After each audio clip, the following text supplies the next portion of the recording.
Assalamualaikum warahmatullahi wabarakatuh. Salam sejahtera untuk kita semua. Jumpa kembali di channel khusus kesehatan Ngobrol Sehat bersama Profesor Del Fitri Munir. Sahabat sehat sekalian, pada episode kali ini kita akan membahas isu mengenai vaksin. Kita akan membahas vaksin yang memang dibuat di Indonesia. Dan yang lebih uniknya lagi bahwa bahan vaksin ini adalah dari virus yang beredar di Indonesia. Dan ini kadang-kadang efektivitasnya jauh lebih bagus kalau diambil dari bahannya yang dari luar Indonesia. Kita akan membahas secara detail bersama ketua penelitinya yang juga adalah ketua kepala Eijkman Indonesia, yaitu Profesor Dr. Amin Subandrio, PhD, spesialis mikrobiologi klinik. Assalamualaikum Prof. Amin. Waalaikumsalam warahmatullahi wabarakatuh. Alhamdulillah sehat-sehat ya, di tengah kesibukan saya ganggu nih Prof ya. Silakan Ya, dengan senang hati. ya ini masyarakat kita sudah menunggu-nunggu dan bertanya-tanya ini. Yang kita punya vaksin kan memang yang merah putihnya Prof. Nah Tuh. ini bagaimana, kan penelitian sudah jalan, jadi banyak yang bertanya-tanya sampai di mana penelitian kita ini Prof. Mohon Prof dikasih informasi kepada penonton kita Prof. Ya, ya. Oke, baik. Eh, Terima kasih atas kesempatan yang diberikan. Jadi kalau kita bicara vaksin merah putih, saat ini ternyata tidak hanya yang dihasilkan oleh Eijkman saja, tapi ada 6 institusi yang juga sedang menggarap vaksin merah putih. Ya, ya. Kenapa disebut vaksin merah putih? Karena satu, dikembangkan berdasarkan virus yang beredar di Indonesia. Ya. Yang kedua, dilakukan di institusi Indonesia. Ya. Ketiga, oleh peneliti Indonesia. Ya. Dan keempat, itu untuk dipergunakan utamanya untuk melindungi rakyat Indonesia. Iya. Ya, sebenarnya ada 5 lagi dihasilkan oleh industri yang ada di Indonesia. Ya, ya, Prof. Ya. Nah, memenuhi kriteria itu ada beberapa institusi juga ikut mengembangkan. Jadi selain Eijkman yang menggunakan platformnya protein rekombinan, ada UI misalnya. UI dalam hal ini FKUI, mereka mengembangkan vaksin merah putih berdasarkan platform DNA, RNA, dan virus-like protein, VLP. Ya, ya, ya. Itu FKUI. Kemudian yang kedua, LIPI. Oh ya, LIPI juga LIPI ya. juga mengembangkan vaksin.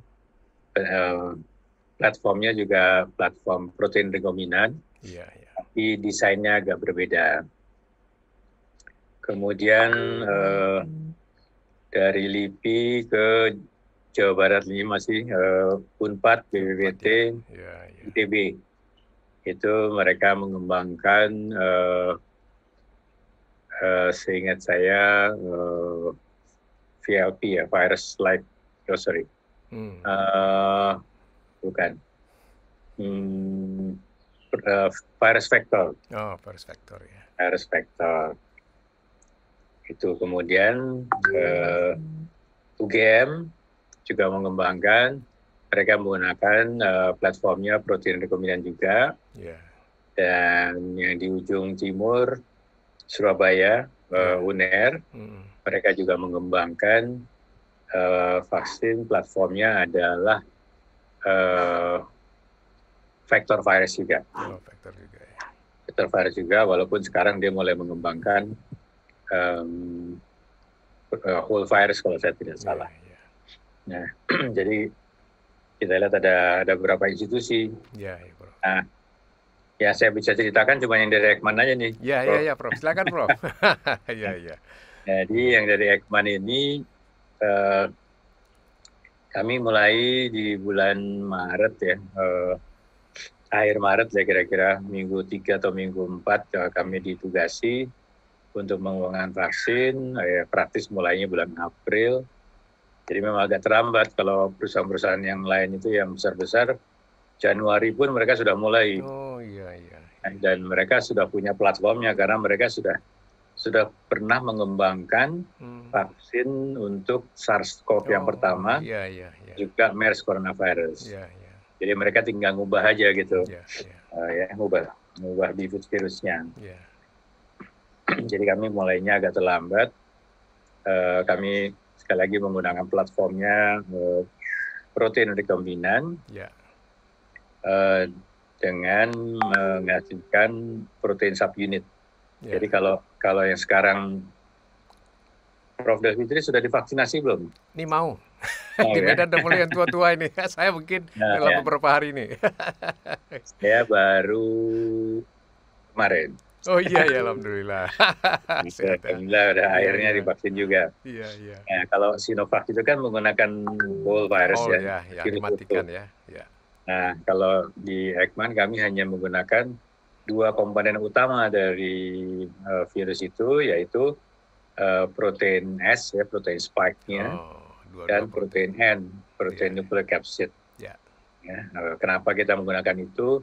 Karena protein S itu ya spike protein kita ketahui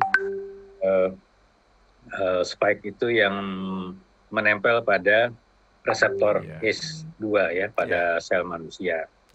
Sedangkan protein N itu fungsinya membungkus RNA di dalam virus. Dan dia kalau virusnya sudah masuk ke dalam sel manusia, sel hostnya, maka protein N itu yang memfasilitasi pelepasan RNA. Ya, jadi kalau itu kita blok, maka virusnya tidak akan melepaskan RNA-nya. Ya, jadi 2 protein itu yang menjadi target kami. Nah, di bulan April itu kami mengambil 1 isolat virus yang beredar di Indonesia. Kemudian kita pelajari genomnya, kita identifikasi mana yang menyandi protein S dan protein N. Nah, kemudian dengan teknologi tertentu kita bisa mengamplifikasi gen itu. Ya, jadi gen S sama gen N kita amplifikasi. Tujuannya adalah untuk bisa diklon. Jadi setelah diamplifikasi kita masukkan ke dalam plasmid. Nah, kenapa kita pilih kita masukkan plasmid? Itu belum produk akhir nih. Jadi plasmid yang sudah membawa gen S atau gen N kita masukkan ke dalam virus. Ya, jadi kita menggunakan plasmid itu untuk bisa memasukkan gen tadi ke dalam virus. Virusnya itu adalah virus adenovirus. Ya, adenovirus. Nah, tentu pertanyaannya kenapa kok pakai adenovirus lagi? Nah, kita akan menggunakan adenovirus yang sudah membawa gen tadi untuk menginfeksi sel mamalia. Sel mamalia itu dalam hal ini yang kita pakai adalah CHO. Chinese Hamster Ovary. Oh, sudah ada ya? Ya, sudah ada. Dan itu ya sudah di-approve oleh WHO. Nah, kami memasukkan virus itu juga virus rekombinan sudah. Virus yang membawa gen yang menyandi protein S atau protein N. Kita masukkan ke dalam sel CHO tadi. Itu akan membuat si sel CHO menghasilkan protein yang udah kita desain tadi, protein S atau protein N. Jadi ujungnya adalah sel CHO tadi itu akan kita jadikan pabrik karena dia akan menghasilkan terus-menerus protein kami. Jadi kami tidak usah lagi mengulang dari awal. Begitu sudah mendapatkan klon yang bagus, maka sel CHO itu yang akan memproduksi. Ya, in paralel dengan itu kami juga menggunakan selain sel mamalia, sel CHO itu, kami menggunakan sel ragi. Sejenis sel ragi namanya Pichia pastoris. Itu juga sama tujuannya. Jadi virus itu kita masukkan, enggak pakai virus, jadi pakai plasmid itu kita masukkan ke dalam yeast. Kemudian kalau sudah masuk yeastnya nanti akan menghasilkan protein yang kita desain. Nah, saat ini kita sudah bisa menghasilkan protein itu, tinggal dipurifikasi, kemudian akan diuji pada hewan. Insya Allah nanti akhir Maret, jadi bulan depan. Oh Akhir iya, bulan iya. depan kami akan menyerahkan bibit vaksinnya itu ke industri, Oh iya, iya, ke iya. Bio Farma. Berarti Prof, itu kedua protein itu nanti akan menjadi bahan dari satu jenis vaksin kita ya? Satu vaksin ya. Ya, oke, ya. Vaksin isinya 2 Ya, protein, oke, ya. dan dia akan disuntikan, jadi nanti antibodinya terhadap dua-duanya, Ya, ya, terhadap S dan N. ya, ya, Itu desain awalnya sih. ya, ya. Nah tentunya setelah kita serahkan ke industri, ke Bio Farma, proses selanjutnya akan dilanjutkan oleh Bio Farma. Ya, ya, ya. Karena untuk memulai uji praklinik, uji klinik fase 1, fase 2, fase 3, bahan vaksin tadi, bibit vaksin itu harus diformulasi dan harus dikemas untuk bisa disuntikan ke manusia kan. Ya. Itu hanya boleh dilakukan di fasilitas yang tersertifikasi CPOB, jadi cara pembuatan obat yang benar. Ya, ya, ya. Dan itu hanya ada di industri, ya perusahaan farmasi ya yang besar. Ya. Dan di Indonesia baru satu yang perusahaan vaksin kan, Ya, baru Bio Farma. Bio Farma ya. Nah, proses selanjutnya sudah ada di tangan Bio Farma nanti. Ya. Berarti uji kliniknya Bio Farma ya, Prof ya? Klinik nanti ya, uji klinik fase 1, 2, 3 ya. ya. Oke, jadi Ya, kira-kira tentu masih Prof, lama. prediksi lah. Kalau fase 1, 2, 3 itu kira-kira berapa lama ya Prof ya? Ya, kalau situasi non-pandemik, Ya, itu uji klinik fase 1 6 bulan, ya, kemudian fase 2 sekitar 6 bulan lagi, ya, 1 fase tahun. ketiga bisa 3 sampai 5 tahun. Itu kalau non-pandemi. Iya, ya, Tapi pandemi. kalau pandemik, Ya, itu mungkin bisa selesai dalam waktu sekitar 6 sampai 8 bulan. alhamdulillah. Karena bisa paralel. Jadi memang sudah disingkat-singkat seperti itu, Ya, ya tetap aja butuh waktu cukup lama. ya, Jadi kami masih membutuhkan kurang lebih setahun lagi lah untuk ya, ya, ya. Sampai kepada uji klinik fase 3 dan mendapatkan ya setidak-tidaknya mendapatkan EUA, Emergency Use Ya, Authorization. iya. Tapi walaupun disingkat-singkat penelitian, tapi kan tetap rekomendasi WHO ya, Prof ya. Oh ya, tetap kami dikawal oleh Badan POM, Ya, oleh MUI, ya, ya, oleh regulasi semuanya. Jadi sesuai dengan karena kami pernah dipanggil oleh Bapak Presiden juga, beliau pesannya cuma singkat aja. Vaksin untuk vaksin merah putih ini harus dijamin aman untuk orang Indonesia. ya, ya. Jadi semua proses kami pastikan memenuhi persyaratan itu. Iya, Prof. Ini kan kalau yang Sinovac ini pengalaman kita lihat lah di luar maupun dalam negeri, efek samping kan yang banyak sepertinya alergi saja, Profnya. Nah, cuman kira-kira ini prediksi kita dengan merah putih ini, Prof? Oh ya, jadi reaksi alergi yang terjadi sebagian besar bukan terhadap komponen utamanya, gitu ya. tapi terhadap komponen-komponen tambahan lain. Kan vaksin itu tidak hanya terdiri dari bahan aktifnya aja, tapi dia ada buffernya, ada stabilizernya, ada pengawetnya, ada antibiotiknya. Nah, reaksi alergi itu munculnya di situ. Dan vaksin merah putih, insya Allah lebih aman, karena memang itu salah satu alasan juga kenapa kami memilih protein rekombinan, ya, dengan hanya menggunakan 2 protein tadi, karena belajar dari pengalaman yang lalu-lalu, vaksin-vaksin yang menggunakan teknologi itu dianggap paling artinya yield-nya paling tinggi, kemudian cost-nya paling rendah, efektif, dan aman. Aman itu artinya dia tidak menggunakan virus hidup, kemudian tidak menyebabkan antibody dependent enhancement. Jadi insya Allah lebih aman lah. Aman ya. Ya. Ya, Prof.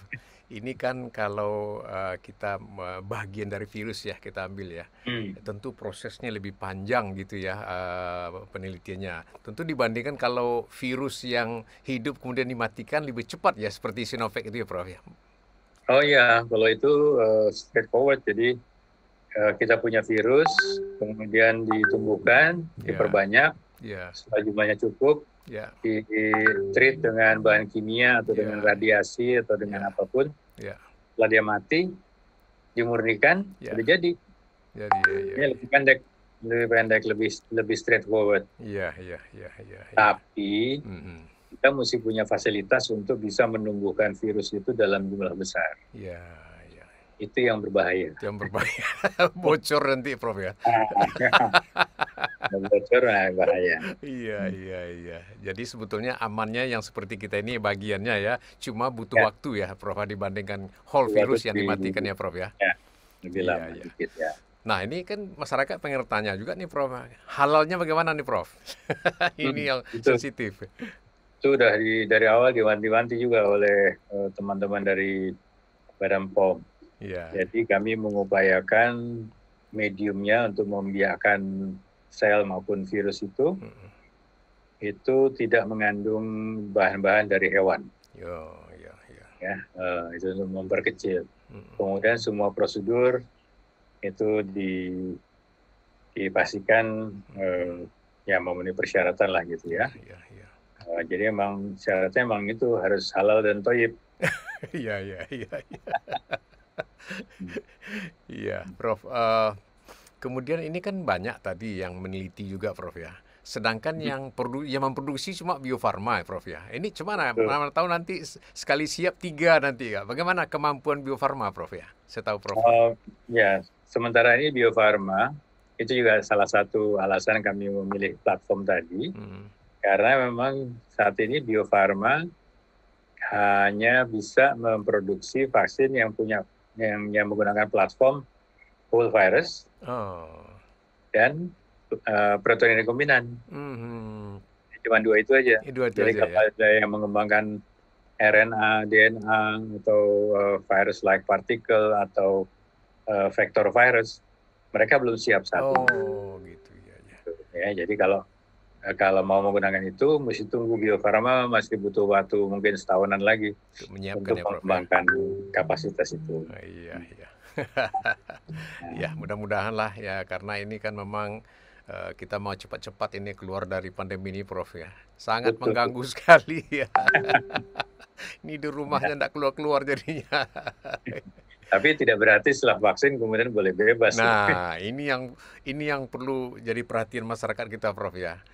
Seperti ada kejadian di luar negeri setelah divaksin, wah hura-hura lagi, buka masker semua, udah meledak lagi gitu, Prof ya. Meledak lagi, betul. Ya, jadi Ya, karena walaupun sudah divaksin bisa aja tetap menjadi carrier. iya, iya, iya, iya. Jadi tetap ya, Prof ya, vaksin salah satu ya, Prof ya, untuk Vaksin memutus. harus komplement, harus Ya, bersamaan dengan ya, 3M. ya, ya. Dengan prokes kita, Prof, tetap jalan ya. Tambah Ya. lagi vaksin. Mudah-mudahan ini pandemi cepat berlalu, Prof ya. Kita Amin. bisa jumpa lagi, Prof ya. Meeting lagi entah di mana-mana ini. Ya. Iya. Terima kasih, Prof, atas waktunya di tengah kesibukan. Ya, mudah-mudahan Terima kasih kita. banyak atas kesempatan yang diberikan. Ya. Mudah-mudahan kita sehat-sehat selalu dan kepada masyarakat kita tetap saja ya prokes harus dijalankan walaupun vaksin sudah ada. Terima kasih, Prof ya. Terima kasih Salam banyak. sehat selalu. Wassalamualaikum warahmatullahi wabarakatuh. Waalaikumsalam warahmatullahi wabarakatuh. Terima kasih, Bro. Ya, sama-sama, Prof.